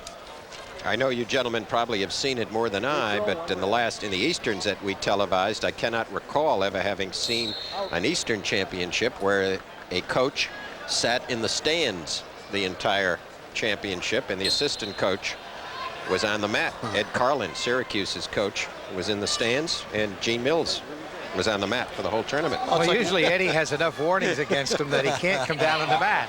And his step over move put the wrestler toward his back momentarily, but he may come out of the bottom. O'Neill trying to come out the back door, scissored and body scissors for the moment, and is stopped by the referee as potentially dangerous. Bill Keene, the maven of District 4 Wrestling, score. Provides me with important information I think the fans ought to know. This is the 4th time these two guys have wrestled this year. Webster's leading 5-3. And O'Neill has won the previous 3. He pinned Webster in the dual meet. He won overtime 7-5 in the sectionals, and in the districts 5-2. They did not wrestle then in the region. And now you have Webster leading 5-3. And it's a frequent case that you beat a guy 2 or 3 times, and you come into the States and you might meet him again, and the psyche is different. Webster's confidence is up, and he feels I can win, wants to be a champion, and he's just wrestling tougher now. Certainly O'Neill has met the challenge. This is a good bout. And I believe an escape's close to being awarded. Not while he has that leg, Larry. Yeah, he's hanging on. He's leading 5-3. Chris Webster of Sayre over Kevin O'Neill with about a minute to go in the second period. It's close to being awarded. And there it is. Maybe 2. It is 2. 5-5. Pure determination to come out on that one on behalf of O'Neill. Ties it up. Both juniors, both out of District 4. Back in, middle. O'Neill reaching through for the arm just as they went off the mat. 45 seconds, a 5-5 match. There you see some of the crowd still gathered around Cary Kolat. He is buried somewhere behind that mass of young people getting the autographs. I think he's behind the little fella in the purple there. I neglected to mention he's from Rice's Landing, which is small place along the Monongahela, Marvin. Is that I believe that's right. And about maybe 700 people would be exaggerating the total number. And I said, how did he get started? His dad tinkered in wrestling, but wasn't really a great wrestling fan, but he certainly started his son in the right direction. And parents certainly got to be proud of a kid who set the records that he did in a state that is so well known for all its great wrestling. There's a good reverse half put in there, but with 10 seconds to go, he lets it go, and we still have the entire third period to go, and it's 5-5 on the board. Chrisman not stopping. He knows he has to score. You want to beat a man you've lost to 3 times. You cannot wrestle defensively, but I think Chrisman's shoulder is bothering him. Pine Grove is still in third position at 53.5. Catasauqua, and both of their wrestlers have finished. Catasauqua's only entry has finished, and he's won. That gives Catasauqua 52 points, so they're still in fourth. And Line Mountain. There may be Their a wrestler Cary isn't Kolat moving. somewhere in that group. But with Jefferson-Morgan winning, they get 6 points. That moves them up to 48.50. So it looks like they're in fifth place. So it's Wilson, Reynolds, Pine Grove, Catasauqua, and Jefferson-Morgan at this time. If Wilson doesn't have any more wrestlers remaining, Reynolds has 2. So if both win the last 2 bouts of the day, then Reynolds will be the state team champion. It's not going to be an easy task. This is the third and final period. It's a 6-5 lead for Kevin O'Neill of Wyalusing over Chris Webster of Sayre. Minute and 15 to go. Fourth meeting between these wrestlers, and with 1:10 remaining in the third period, it's clear that O'Neill is waiting to counter the shot that he knows Chrisman must bring to him. The 1 point right now is a major difference. Chrisman kind of just looking for the chance to duck in and grab that ankle he hit earlier. And O'Neill knows that's what he prefers, what Chrisman prefers. We're going to get a stalling call on somebody. 45 seconds left. Nothing happening. Well, Chrisman certainly must work to make it happen, because if he's down 1. Yeah, Webster's down 1. What did I keep saying? Chrisman. I meant Chris Webster. Chris Right. Webster. O'Neill's leading by 1 with 21 seconds to go. Time remaining, exactly 2-2. Double deuce. 6-5 the score. Somebody's got to get a takedown. Whoever gets the takedown will win. Isn't that right, Marvin? If it happens with 5 seconds to go? I think that's probably true, Larry. Webster better get something out of his book of takedowns. Dictionary of takedowns. He's got 7 seconds. Snap, he didn't get it there. He's coming hard, trying to throw, but see, he's out of time right now to do all this. Yeah, just waited a little too long. And O'Neill, Kevin O'Neill is the victor, winning 6-5 in a bout that was marked with moderate action. But O'Neill comes through for Wyalusing and coach Walt Fisk. And in just a moment, the awards will be presented at 145 pounds down below. As the champion at 152 pounds is Kevin O'Neill of Wyalusing High School, who finishes this season with 38-2 and the championship in AA.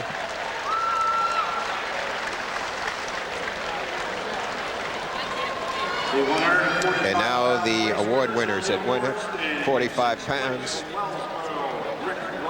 6th place goes to, well, let's see. Well, 5th place, Rice Robinson took number 6. Rick Robinson. Chrisman takes the 5th place position. That's Dave Chrisman from Palmerton High School. 4th place to Chuck Yale of Brookville. 3rd place to Darren Kime of Line Mountain. The runner-up is Tony Albertelli of Pencambria, and the champion at 145 pounds is in the center of your screen right now, Mr. Torretti, Joel Torretti of Lewisburg.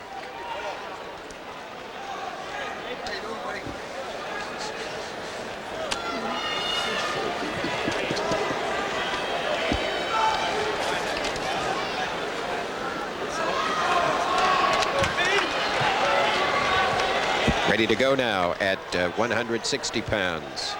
From Hickory High School, District 10, coached by Carl Wombacher, Mike Scott. And from Hershey, Pennsylvania, and he'll get a big hand from the home fans, Carl Rhodes, his coach, senior Jason Peters. Peters, of course, the sentimental favorite of a lot of the fans here from the Hershey area. Peters is wearing the green ankle band and Mike Scott the red.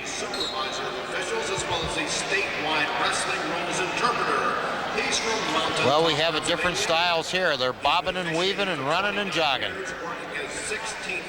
Thought for a minute I saw the old shades of Mike Frick out there. Let me at him. Well, how quick they stop. Speaking of Hershey, Larry, of course, one of the great things is, you know, it's the chocolate capital of the world. And when you speak of Hershey, you speak of chocolate. And everything here this week in Hershey, by all of the great people connected with every organization and with this community, has made this tournament a vast and enormous success. So we take hats off to all of the things that are Hershey.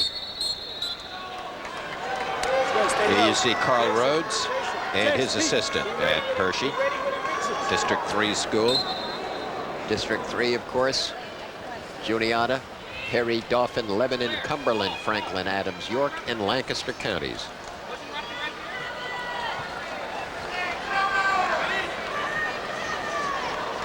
Speaking of Hershey, of course, the famous Hershey Medical School here, and I ran into Penn State national champ Martin, Jim, and he's finishing up here at Hershey Med.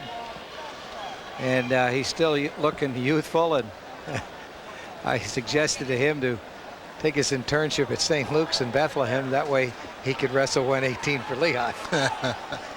And he said, I think I can make the weight. Well, he's the Doogie Howser of the medical profession. Very youthful, but what a wrestler he was. Larry, I know a number of athletes have come here. I remember I used to come in. There were a number of brown people here, wrestlers, a football person in this case, who went to the Hershey Medical School, and I used to come here and have a great time with them and enjoyed that.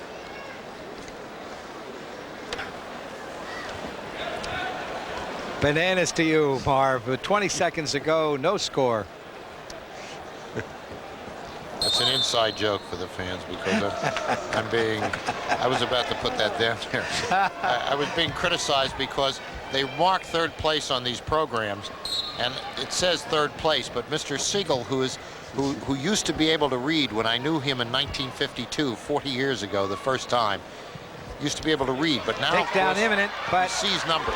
Nice takedown. That is a pursuit. Yep. It was imminent, and at 2-second mark, he got the deuce. I mean, Jason, we got to, hopefully we'll take another look at that if we can, because you're going to see the result of a lot of great effort.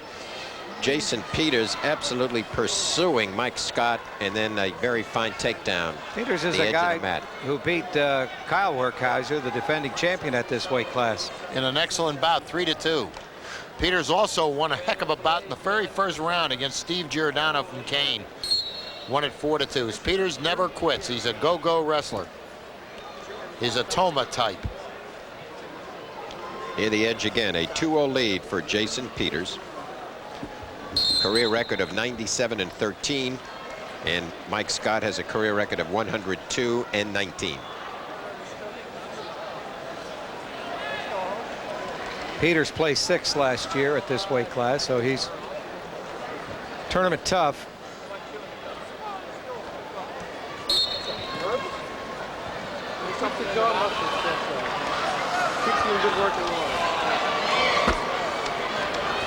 And we have an escape. It's now 2-1.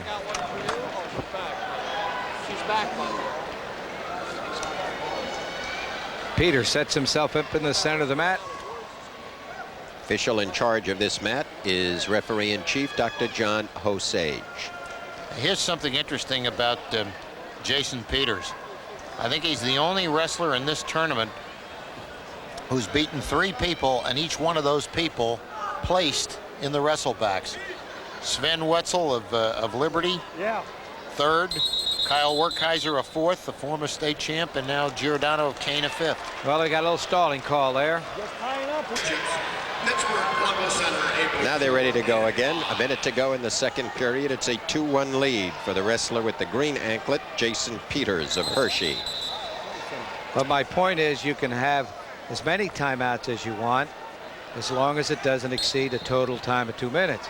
As opposed to college, you're only allowed a total of 1.5 minutes, but a maximum of 3 timeouts. There's a nice takedown. Looked like he was going to be carried into the second row on that. Member of the media. You're going to make him a member of the media. Jason Peters was about to drop the other wrestler right on the lap of a series of computers and typewriters on the media side. Speaking of the media, Ron Curly Garrison, who is the principal exponent of the Pittsburgh Press Wrestling Classic, and we certainly would be remiss if we didn't note that he had lost 40 of the 50 pounds he must lose, and at the same time, every one of those pounds is going in increased energy to promote that great event, the Wrestling Classic in Pittsburgh. So keep your eyes open for the announcement of that classic. Well, I do know that the Wrestling Challenge of Champions is already set. That's the AA versus AAA champs. It's set for March 22nd at State College Area High School, not at Penn State. Oh, here comes a good move and a pickup and a drop. Oh, a lovely thing to watch. Exposure. 1001, 1002. There's definitely near fall points coming out of this as the period ends. Jason Peters, that was just the 3 near fall. A wonderful move. If Lou Fonseca were making a how to do it for wrestling, he would have shot this. Perfect. Watch this. Under the arm. Nice trip to begin with the foot. That you missed. And then he the pickup. And he really eased him down rather nicely. But then from that point, takes the far elbow and says, come on, give me some near fall points here. It's exactly, Larry, what so many people don't do, taking the offside elbow. Yeah. But the first move, if Sandy was watching that carefully, you run it again. Watch the little leg trip. A little foot goes in there. A little trip of the foot. 9-2, Jason Peters leading. Then another. He's got some more. 11-2. Now he's got a 9-point lead, which of course is enough for a major decision. All you need is Gonna be optional 8. Again. Optional start. The rule book says alternative start, Marvin, and then you read through the rules, and then it talks about an optional start. So they interchange the words optional and alternative. Okay.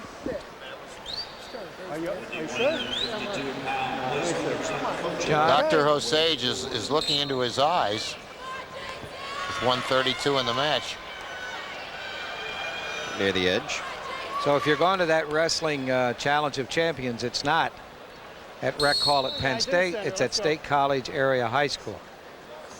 Whole series of press photographers sitting down here, and of course missing one of the great photographers, one of the great legends of the lens, Joe Ryan, of course, is not here.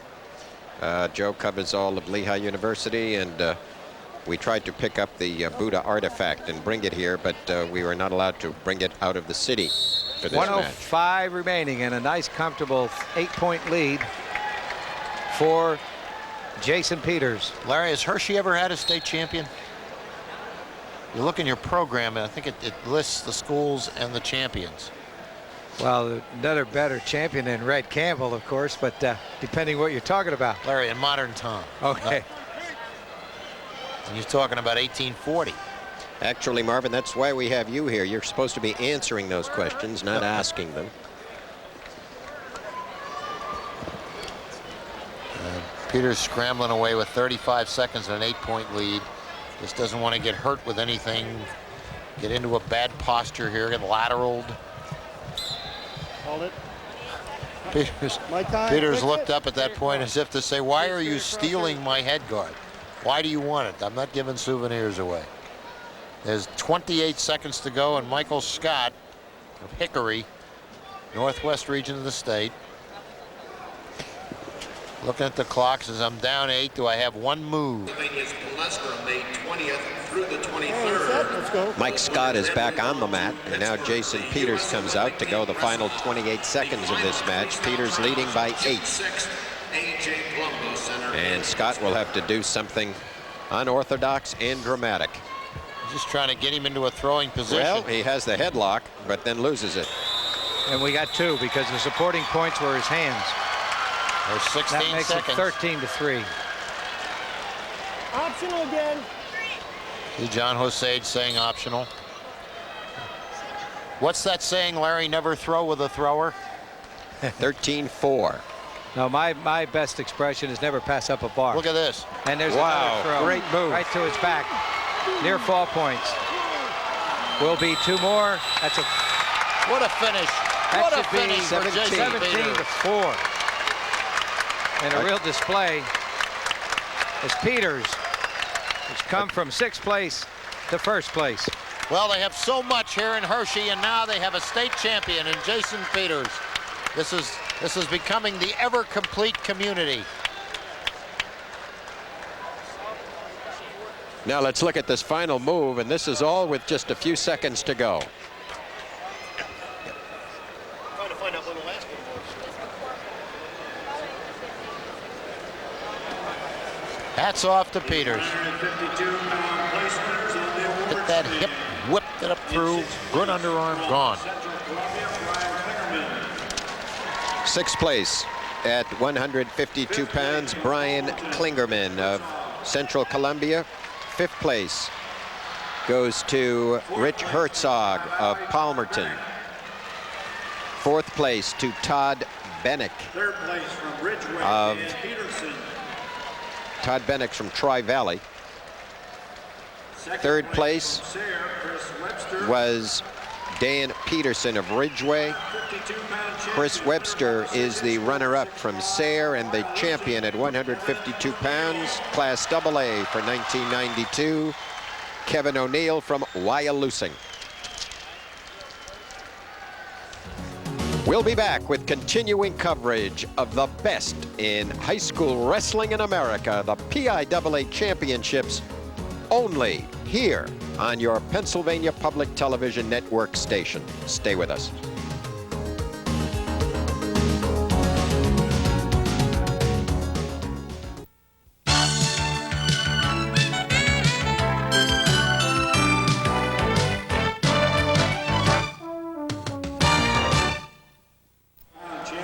We welcome you back to the Hershey Park Arena. Shel Siegel, along with Larry Sheridan and Marvin Walensik, bringing you all the action of the AA Championships at 171 pounds. We move into Mike Guerin from Lake Lehman, District 2. He's a senior. His opponent from Wyalusing, coached by Walt Fisk, is Ed Moore. We pick up the action here in the 2nd period at 171 pounds. Mike Guerin from Lake Lehman, District 2, and Ed Moore of Wyalusing, District 4. No score at the moment. Now there's the shots are and coming first this point time. on the board, so it's 1-0 favor Moore.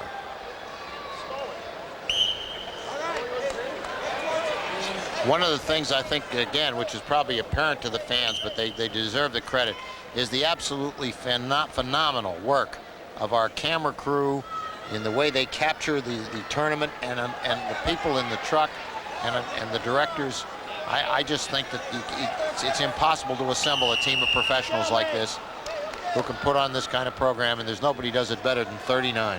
Wyalusing coach Walt Fisk and his assistant.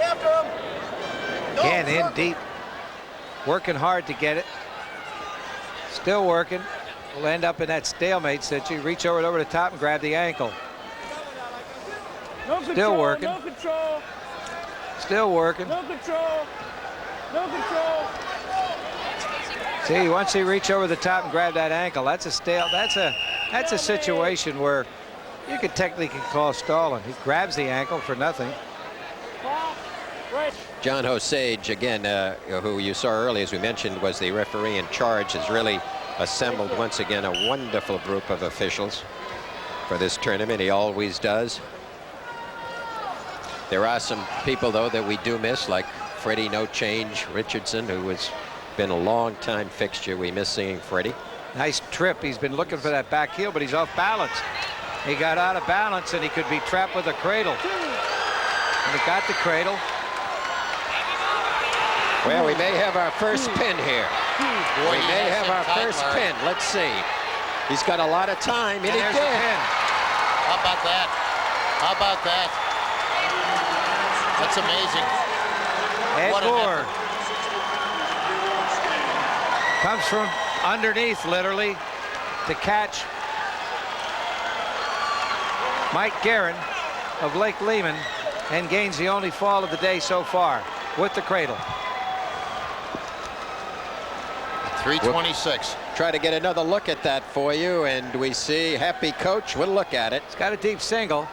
Now, it looks for sure that the Lake Lehman wrestler is going to get it, but he gets in too deep. He traps that far leg, and now he's got him into the cradle. There's the 2-point awarded for the takedown. Then he drives forward and eventually brings both shoulders to the mat for 2 seconds.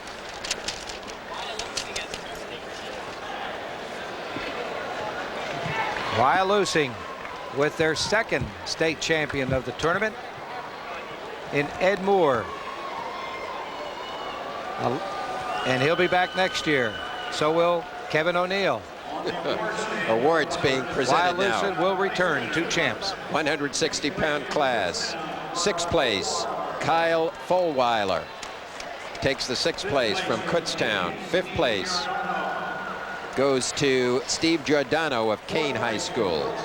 4th place from Wilson High School, Kyle Werkheiser. 3rd place from Liberty High School is Sven Wetzel.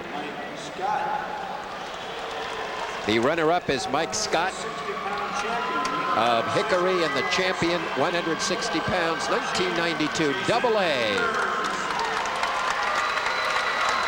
In the center of your picture, Peters. Jason Peters of Hershey High School.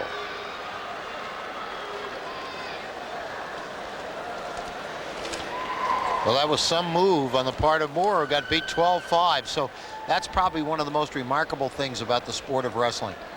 There is never, ever something that cannot create a reversal simply because of the energies and efforts of one wrestler, because he's been beaten badly, can come back. It's a constant shifting of opportunities. I've always felt that that's one of the most even, most democratic sports. And that adds 10 points to Wyalusing's team total, brings them up to 46. Ready to go at 190, Kevin Drew and Jeff Abbott. We pick up the action here in the second period. Kevin Drew from Reynolds High School with the red ankle band, District 10, and Jeff Abbott from Burgettstown, District 7 in the green. No score, nothing. Abbott on the bottom. Abbott in and the white. gains the escape. You're not going to hold Abbott with that ankle. You got to drive through on him, come through and lock inside his inside leg. You get a Turk with him. You're not going to hold him with just picking an ankle. His legs are too strong. Somebody will be able to make a shot soon, because they were on their feet for 2 minutes and nothing even came close to happening, and I haven't seen it with 30 seconds gone by in this period. Yeah, considering that last bout that are actually in the Scott Peters bout, 17-4, all the action of the Moore Guerin bout. Not a whole lot has gone on. It's only 1-0. Abbott out in front of Drew at the moment. Abbott in the light gray jersey, and Kevin Drew in. Here we go. Thank you, referee. Thank Abbott you. in the dark blue. Abbott is correct. Both of them are nailed for stalling. Yeah, you're right, Larry. A welcome Abbott is call. wearing the dark blue uniform. You got a counter wrestler in Abbott and a defensive position adopted by Drew. That's what you're going to get, a double stall.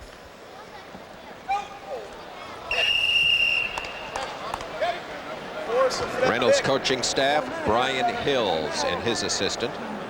Jared Kulik was the winner last year from Ridgeway at this weight class, District 9.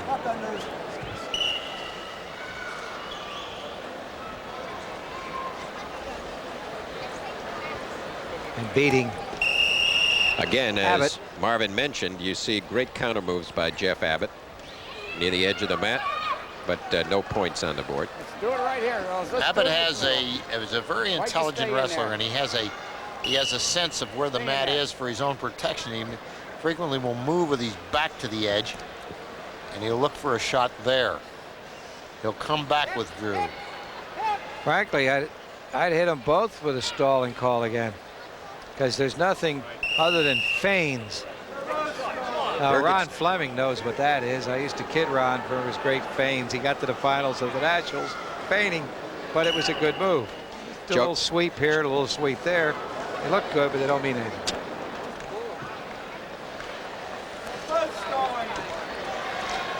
Well, people in the crowd are getting somewhat impatient. Kevin Drew and Jeff Abbott have gone now nearly 4 minutes with only 1 point on the board and very little action. Jeff Abbott leading by a 1-0 score. Yes, sir. Okay. Well, you have the shoelace and the headgear. Oh, yeah, that time out for water. No, there's no air time here.